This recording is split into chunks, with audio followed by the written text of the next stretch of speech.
দেখুন, আমি আগেও বলেছি আপনাদেরকে যে পেহেলগাঁওতে যে ঘটনাটা ঘটেছে সেটা তো অত্যন্ত নিন্দনীয়। একটা বারবারিক যে একটা অ্যাক্ট সেখানে হয়েছে, এতগুলো নিরীহ আমাদের ত্রিপুরার থেকে শুরু করে সমস্ত প্রদেশের লোক সেখানে উপস্থিত ছিল।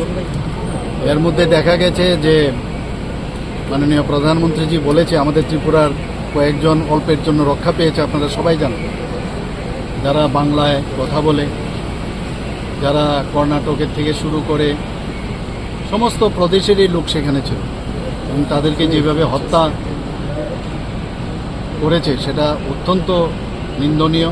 এবং মাননীয় প্রধানমন্ত্রীজি, আমি আগেও বলেছি, এবং আমাদের স্বরাষ্ট্রমন্ত্রী অমিত শাহজি উনিও বলেছেন, এবং উনি সেখানে গিয়েছেন। মাননীয় স্বরাষ্ট্রমন্ত্রীজি সেই পেহেলগাঁতেও গিয়েছিলেন, এবং যা উনি বলেছেন যে পাকিস্তানি যারা আছেন তাদেরকে ছেড়ে যেতে হবে ভারতবর্ষ থেকে, এবং সেটা অক্ষরে অক্ষরে পালিত হবে, নিশ্চিত থাকুন। এবং মাননীয় প্রধানমন্ত্রীজি যা বলেছেন, আমি আগেও বলেছি, সেটাও কিন্তু আপনারা দেখবেন কিছুদিনের মধ্যে তার রেজাল্ট পাবেন।